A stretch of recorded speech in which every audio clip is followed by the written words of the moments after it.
Welcome to the Glaziar Gambol podcast. We are here to provide a Deadpool and Wolverine review. To provide. God. Yeah, no. So you've heard about the Bro podcast. We're here to provide. No, we're here to review Deadpool, Wolverine, provide some information, thoughts, maybe a new point of view you haven't heard of yet. And let people know. Go see it. Go see it again, potentially. Maybe that's what we're going to say. We would have had this out sooner. We had a little stuff going on, but we're gonna bring it out to you now. So if you've already seen the movie, great. Stick around. If you haven't seen the movie, kind of hard to review this movie without spoilers. So probably would. When Marvel released the spoiler ban or whatever, or the spoiler Yeah, it's like don't spoil a thing. I think it's fair to say if you didn't see it opening weekend, it's going to be hard to avoid stuff. Yeah. And if you have avoided stuff and clicked on this, I would probably go click our other video. We're going to talk about Robert Downey Jr. as Doom. Go ahead and watch that video. Go watch our Deadpool preview, anything like that. But yeah, this one might not be for you if you have not seen the movie. But let's get right into it. Deadpool and Wolverine. Some people are saying it is the best Marvel movie ever. I still would give that to Infinity War. Infinity War, right?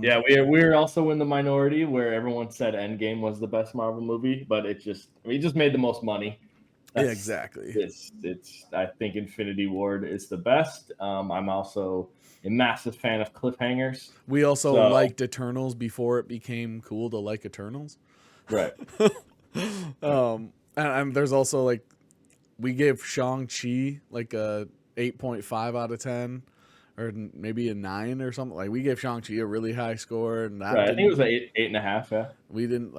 We didn't necessarily.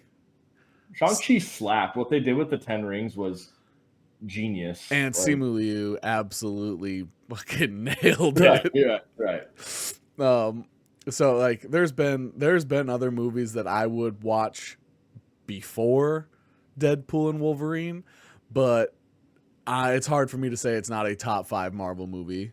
I'm just gonna flat out throw that out there. Even without you don't have to be a nerd to like this movie, but if you're a nerd, especially a comic book nerd, fulfilling all the stereotypes, you followed rumors too, rumors and leaks and stuff like that prior.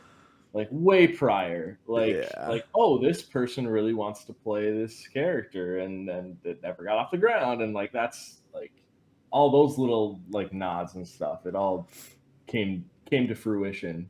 There's one point in the movie where Deadpool says, "Nerds, you're gonna want to get your special sock." Right. I mean, that's kind of this whole. I had mine on me. I didn't pull it out, but I mean, I don't need a whole sock. Sure. I use one of those thimbles. I get a mitten. I just cut one of the fingers off. Yeah. I just use a little thimble. It's good enough. But anyway, it was so good just in terms of that. The thing that makes it as good as it does in my mind is when I try to think of faults. Sure. Sure. And we talked about some plot holes too. I'm sure we'll talk about those a little bit later. But absolutely, it wasn't. No movie's a perfect movie. You know what I mean? So this, everyone was like, you can definitely see that this was kind of Would it be possible to pull your mic a little closer? Oh yeah, I can indeed. Just a little quiet. Sure. Yeah. So I mean, you could tell it was that they had a story in mind, and they did what they could outside of the writer's strike, which it was written during. For sure. And I mean, all those things they did really good in kind of eluding the struggles that they probably faced during this whole thing and getting it out on time. So, which they reference the writer's strike in one point. Ryan Reynolds points at the other guy and says, "Are you improving right now?" Because that was banned during the strike. Yeah. The movie leans so hard into kind of making fun of itself and Disney and Marvel in general that the stuff where you would normally be annoyed, you can't really be annoyed. It's kind of like 8 Mile, Eminem. Right. He raps about everything that's wrong with himself. Right. So then there's Papa Doc Papa has Doc. nothing to say Yeah. anything about him. And this, like, Deadpool mocks himself, mocks the universe, mocks everything. So if you're somebody who doesn't even like Marvel, or maybe thought Marvel was dying, you came into this and Deadpool said everything you wanted to say, so now all you have to say is good things. Yeah. And that's how I felt like kind of coming out of it. Is it does 100% like fan service, gives fans everything they want to see, and then makes fun of everything you would normally make fun of.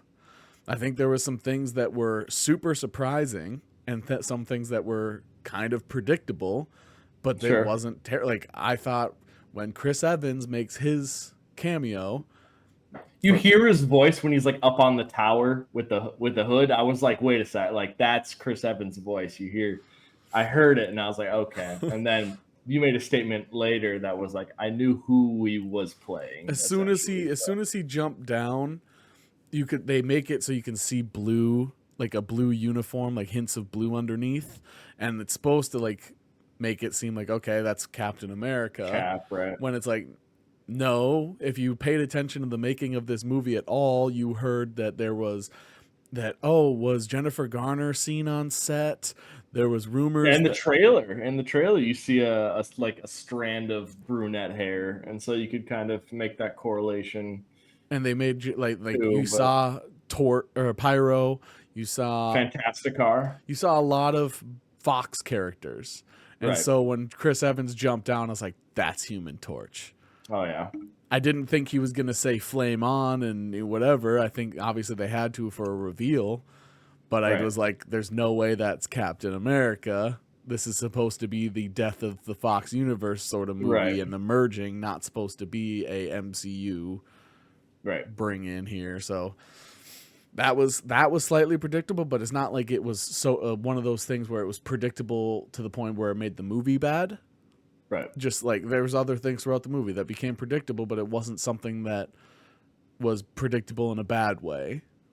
There was also some insane surprises, like when Channing Tatum walked out as Gambit. Right. Even Blade. When Blade came out, especially because Ryan Reynolds and Wesley Snipes notoriously did not get along. Right. They make a joke about that. Right. Yeah. I don't like you. Never did. You never did. And like the little jokes, it was probably the hardest I've ever laughed at a Marvel movie. If you said this was the funniest Marvel movie, I'd say absolutely. Best, I'm still going to say it's one of the best, but not the best. Sure. I think it's when it comes to what you're looking for in a comic book movie, you get colorful costumes, you get action, you get characters that are being actual characters, you get like violence and stuff. But you also get like the story, the humor. It went top to bottom. Right. There wasn't really anything bad. The cameos were like moved the plot along, and some of the cameos even got their like time to shine. Like they all got their time to shine too. So Daphne King got a scream. Right. Yeah. Yeah. And I mean, like I don't want to bring up any of the maybe we'll talk about it later, but like the plot holes, and that was kind of one of them. And like the timeline doesn't necessarily make sense, but also like it's the Fox universe, the timelines never made sense. So, that is what it is. But yeah, I think Daphne Keane was. I mean, we knew she was in it, and she got her like moment too. So like they all got their moment where they had this like slow motion montage and everything. So that was super cool to see. Yeah, I mean, since we mentioned it, we can talk about it now. Like we had some plot holes.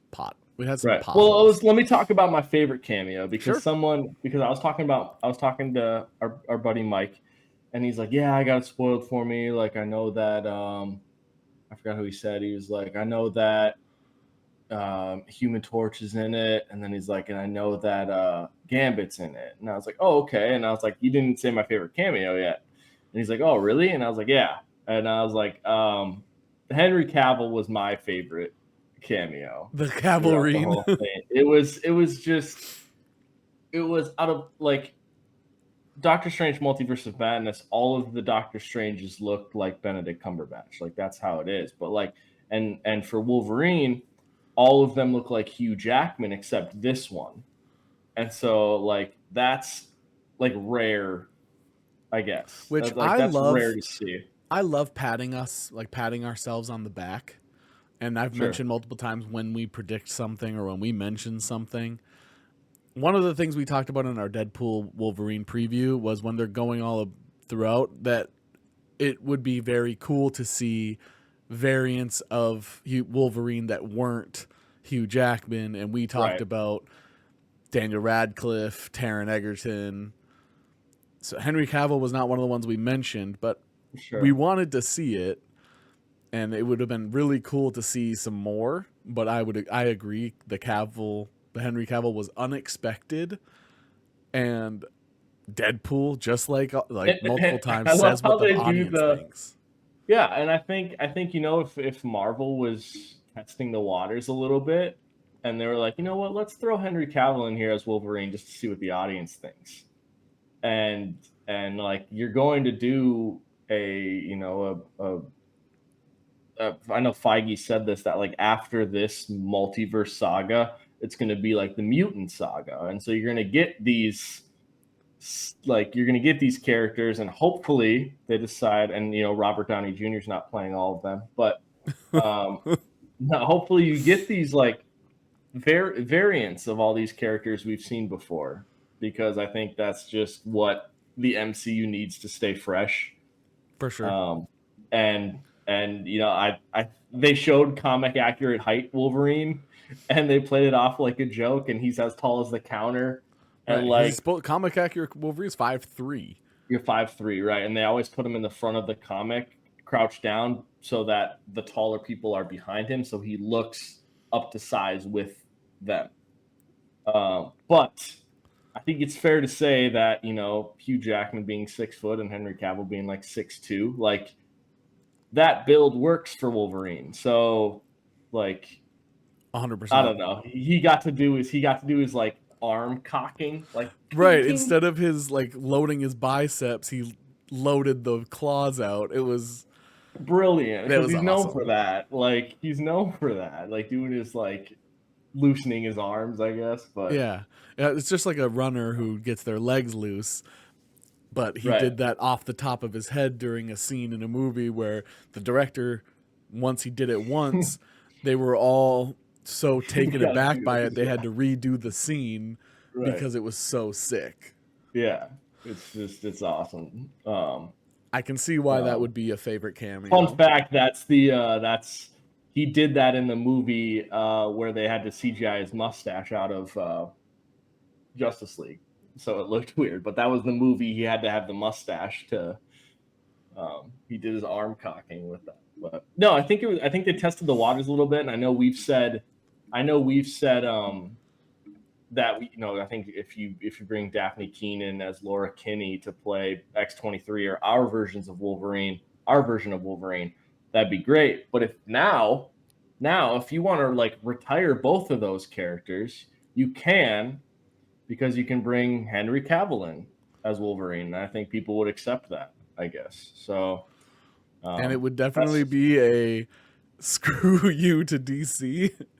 Yeah, I mean, it'd be a screw you to DC. He's here for the fans too. He's lost to Henry Cavill, and now he's the face of the X-Men for. Yeah, I know. Yeah, and and a fight with him and Hulk would go super hard. So, and we have a video on our channel about what Marvel needs to do with the X-Men. How X-Men and Fantastic Four are almost you have to make it perfect.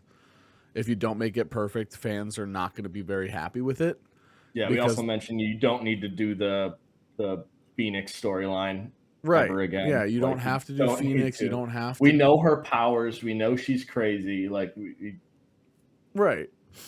And so, we like, get it. Henry Cavill as Wolverine, I think the reaction, maybe it's one of those things. It's only good because it's in a small dose. Like, it might be it's not something people would like if it's for multiple Sure. movies. Or, you know, depending on fan reaction, how it looks in the future. I think you make that cast, and that is a great start to Right. the Yeah, and I know next X-Men. I've mentioned And before, he looks young. we when we did the like we casted the X-Men and those people. And one of the things was I'd like to see Henry Cavill as Mr. Sinister.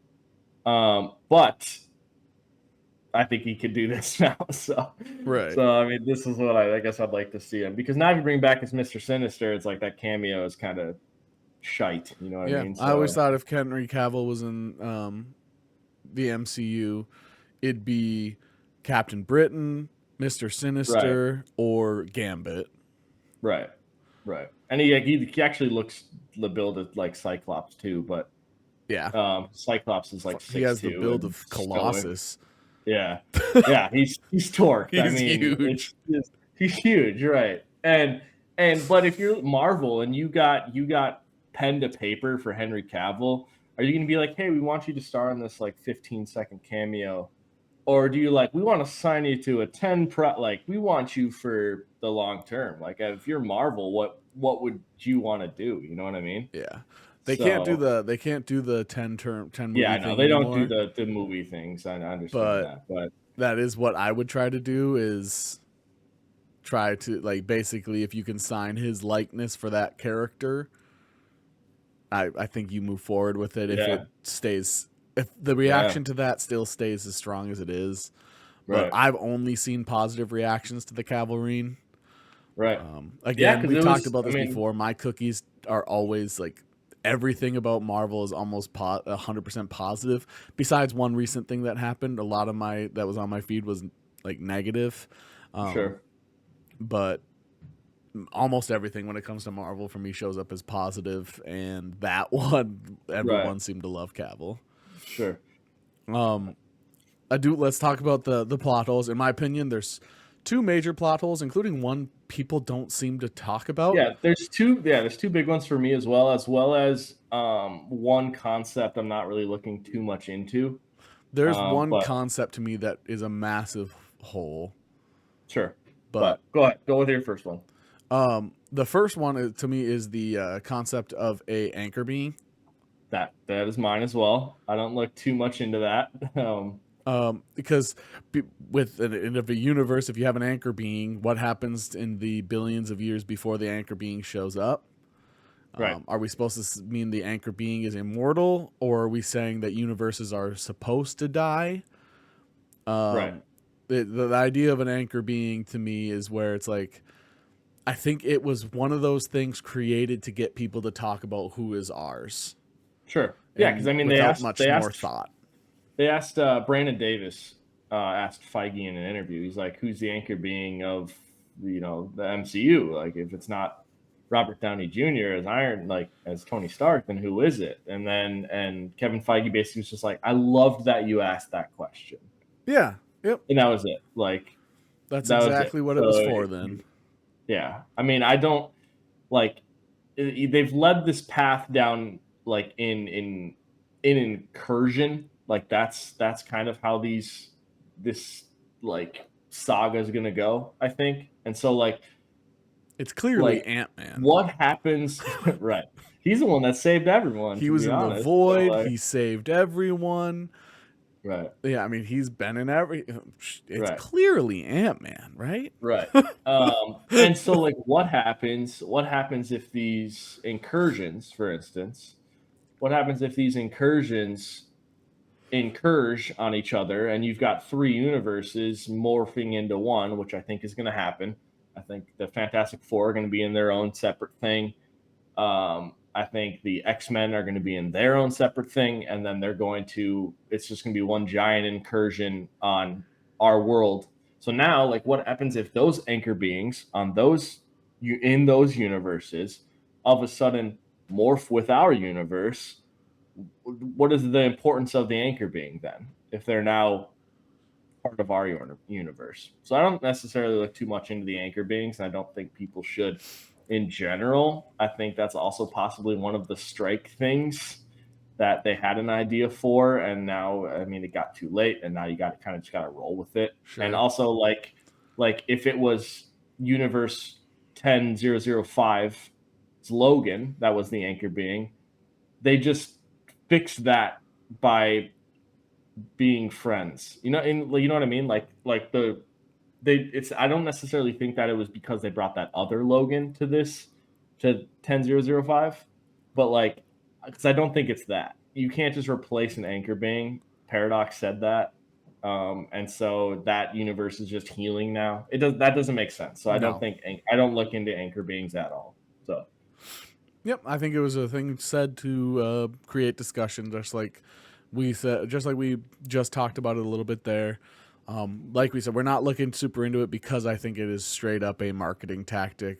So yeah, because and if of it's that, going to be it doesn't anybody, attach to story enough. If it's anybody, it's probably Peter Parker at this point. So who's not it's MCU, always Spider-Man. He's Sony. Like right. I mean, he's a Sony character, and so like, you think Marvel had this whole elaborate plan for anchor beings, and then went to Sony and was like, oh, by the way, your character that we want is the most important person in our world. Yeah, I know who I think. If we're genuinely asking, which I don't want to go too far into it because, again, we're not putting too much thought into it. But if you're genuinely asking, who do you think is MCU's anchor being? In my mind, it's Doctor Strange. Oh, sure. That's who makes the most sense to me because of how powerful he is, because of his connections, his ability to traverse multiverses, just everything. So he'd be who I would assume. Sure. And how he just, I don't know. That would be my guess. Sure. Otherwise, I think what makes the most sense is Spider-Man or Iron Man. Yeah. I mean, you'd think it would have been Iron Man at this point. So you mean Cap? So then let's go to the next plot hole. I'll let you take the forefront on this one. So I mean, there's from the start of the movie, I think it's just like the timeline of everything. Like, that was one of the things, because like Deadpool is apparently in like 2024 or 2025 or wherever they are. Like, he went back in 2018 in the 616 universe. Like, that's confusing, but also like it was 2024 at the birthday party, and so, but Logan apparently happened in 2029. So you're telling me that like that happened in like a 5-year time, but then like did he go to the future to dig up Logan's body? Like, it's just one giant, like, that's just confusing with that timeline. And then like the 616 Wade Wilson, like, he didn't travel to 616. He doesn't know how to travel worlds.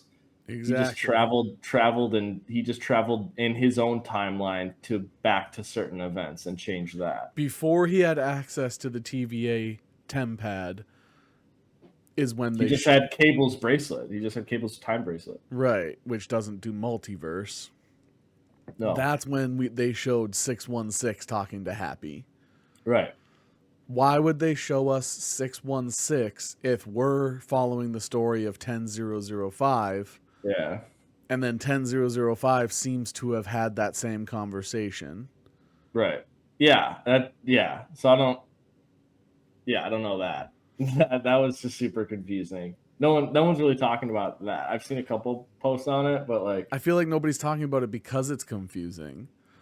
Like, are we supposed to assume that when we do have our own story about Deadpool in the MCU sacred timeline with 616? Well, now I saw something that the Marvels post-credit scene was in 10005 with the X-Men.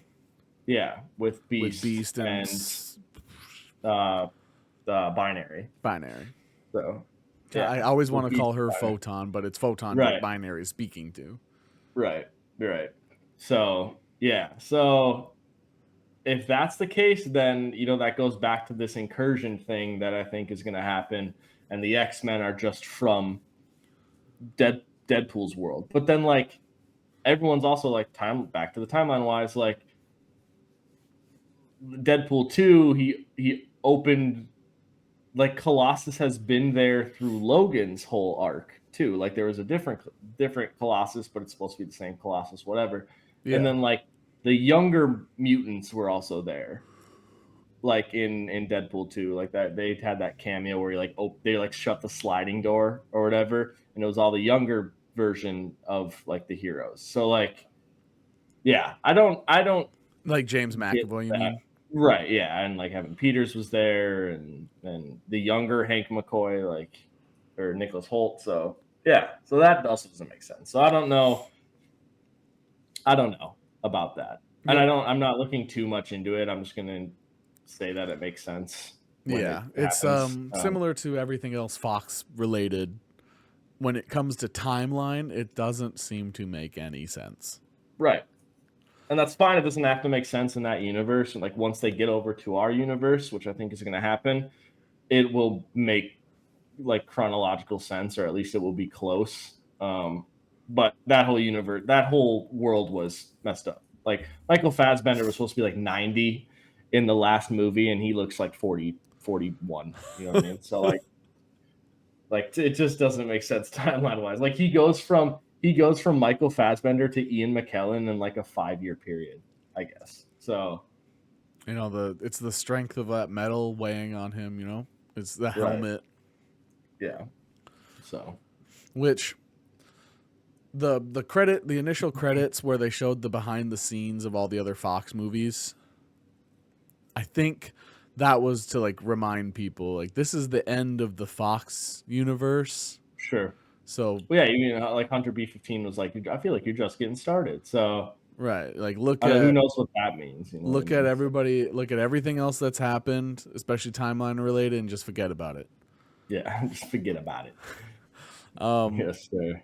And then so those are like two of the big ones. There's one last plot hole involving X-23. Is that the one that Right. you were? Yep. Yeah, that was the other one I was thinking of. So is that the X-23 from the Void that they show at the end in Wade's apartment, or and now we have potentially two X-23s? Yeah. Like or did the X-23 from Logan get pruned? And if that's the case, if Logan happens in 2029, and what did I say? Laura Kinney. If Laura Kinney gets pruned 10 years, like, or I don't know, it's probably like 8 to 10 years after that. Right. So like, why did she get pruned then? And then like, why is she in the Void? And she's just now like 15 years prior now? Like, yeah, I don't know. That's confusing. Once again, it's Fox. Fox under Marvel, but like it's operating mostly in the Fox universe, and then the Void where time and space doesn't exist. So yeah. So I'd like to know that, but again, there are mainly questions that I don't know if we'll ever get answers to, outside of maybe the anchor being because clearly Marvel wants us to think about it. Sure. There's a couple things about the movie that are good to know. So my wife, not a big fan of excessive use of vulgar language when it's not necessary. Sure. So far, you wouldn't like the bear. It's always mature for language. Oh, so. No, I have no issue with it. I mean, I've worked. You would love it. You would really love it. I've worked in kitchens. I love food. I know I would like the bear. I've just never picked it up for whatever reason. Sure. And I know what people in kitchens tend to act like. People always tell you like construction workers are the people that have the worst mouths. No, it's chefs. But so she's like, when I love watching stand up, so she often catches me watching stand up, and she'll hear some of the things I hear. And if it's a stand up that starts swearing too much, she goes, "He doesn't need to swear to be funny. I don't get why he swears so much." Those sorts of things. Well, MCU has had a total of 119 Oh yeah, uses I of the see word this. fuck. Yeah. 118 of them were in Deadpool Yeah. and Wolverine. Right. And the other one is James Gunn in Guardians of the Galaxy Volume 3. Yeah, Chris Pratt. Yeah. Now what? Open the fucking door. Yeah, and Chris Pratt said it was the fact that Samuel L. Jackson didn't get to say it was Yeah. surprising. Yeah, I remember Kevin Feige was like, "Do you really want to be known for the MCU's first F-bomb?" And James Gunn was just like, "Yes." James Gunn was like, "Fuck yes, I do." Yeah. But yeah, so this movie, they say it a lot. If you don't like vulgar language, first of all, what are you doing watching Deadpool? But Exactly. if you think it takes away, my mom can sometimes be that same way, but she likes the Deadpool movies, I'm pretty sure. Right. Sure. And my dad loves them. So I think it's not to the point where it takes away from it. I could honestly talk about this movie and everything I loved about it. Most of it for a long was like time. most of it was just. I mean, you could say that probably 10 to 20% of it was just people going like, "Let's fucking go!" Like that was Right, and a that lot was of it was Hugh 10% of it right Jackman there. being angry. Right. Like that was like they replaced bub with fuck. Yeah. He said Bubba a fair share of He times, did which say is bub a like, few yeah, times. right. The fact that we You also got the think, hood, by the way, yeah. Oh yeah, the cowl. the Wolverine cowl was, Yeah. that was Yeah, I nerdgasm. know. That's what I'm saying. Deadpool Like, got to use golden Desert Eagles, and yeah. Wolverine got the He has cowl. adamant. A lot of people were like, "Oh, well, how did like?" And then I had to remind myself that like, "Oh, okay, it's adamantium katanas too." Like he got upgraded too. Yep. Which that was one of my complaints. Like when I had a genuine complaint about the movie, I talked about there weren't many. That's one of them, by the way. The TVA fully equips him and gives him everything before having any discussion about it. Right. Like Yeah. here's a bunch of weapons. You're one of the deadliest people in all universes, and here's a bunch of ways that you can fight us and hurt us. Now let's talk about our plan to destroy Right. your universe. Sure. Like I was like, come on. There's no way. They would have waited until he agreed, then they would have given him the full suit. Right. That was probably like my one genuine complaint about the movie. Otherwise, Right. like I said, I could mention, oh, remember this part? Remember this part? I love this. The post-credit scene where we got to hear Chris Evans say a bunch of dirty things. That was awesome. Did you, when they brought back like Peter for whatever reason being the way he is, nice pool, the dog. Right. There was the fact that it actually was Blake Lively as Lady Deadpool. Like it's like all these different things were so cool. The fact that the villains were both kind of off to themselves. They didn't really overtake it because the movie was about Wolverine and Deadpool. Right. And like there was just so many good things about this movie. I understand why people say it's their favorite Marvel movie. And I think part of it is because they've been so down about it recently. One of the small complaints I saw, which people were like, why didn't this happen? But it doesn't really matter.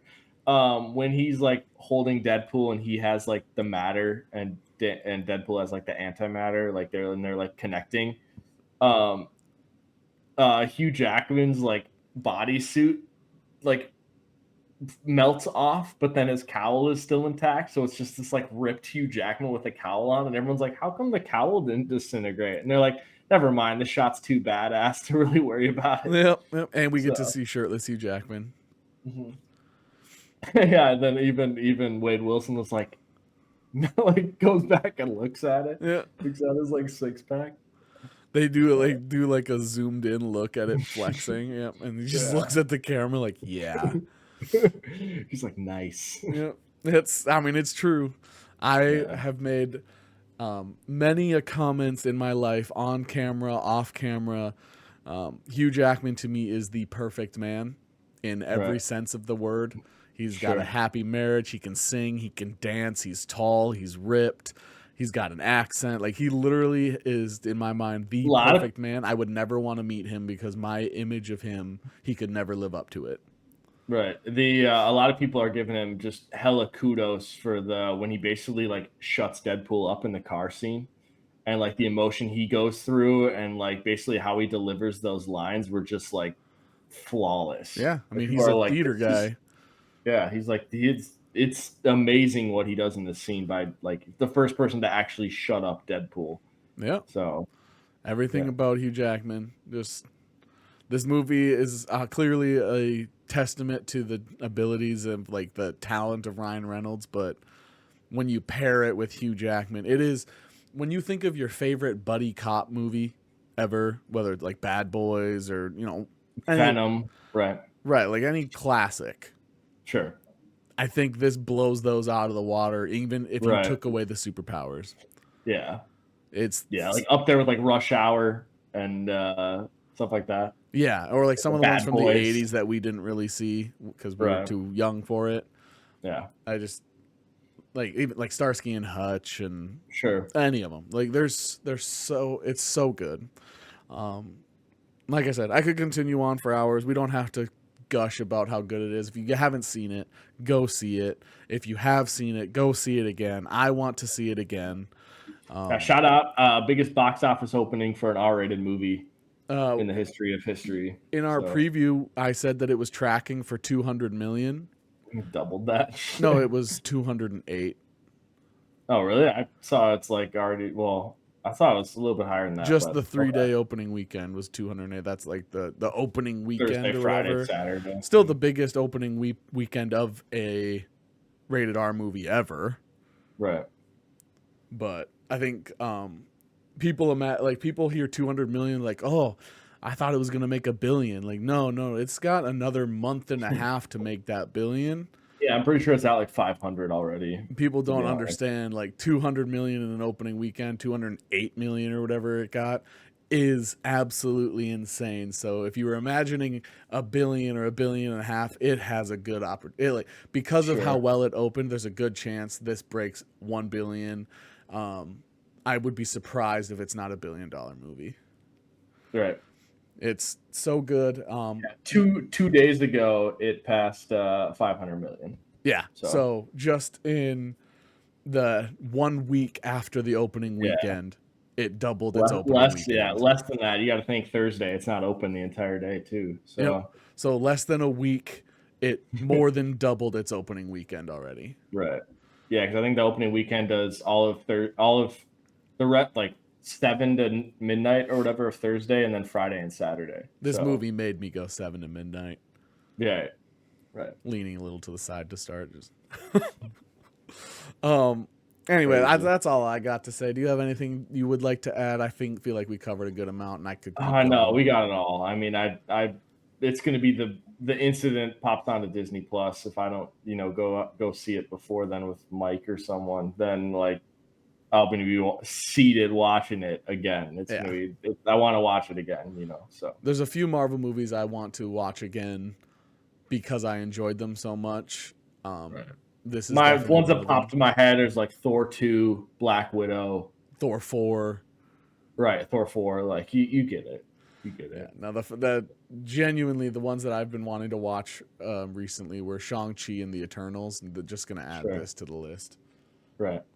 But yeah, thank you all so much for listening today. Make sure you like, subscribe. If you came by and you enjoyed it, let us know. Comment. What was your favorite part of the movie if you've seen it? Anything else Marvel related that you've heard recently that you'd like to discuss with us? We're always there. I always check the comments. I go back every day or two and make sure to try to keep up with the comments. So go and let us know. Talk to us. Hang out with us. Whatever. Check us out on Twitter, formerly known as X. Just want to let you all know you look great today. Stay chill. Make a difference out there. And GG. GG. Don't wanna sleep in, cause I got something to prove. I gotta take what I hate and finally make a move. I think of you and all the shit you don't do. Well, I'ma make hella sure that I don't become you. Have no regrets, yeah, I'll tie up my chest. I'll never forget what it's like to be in debt.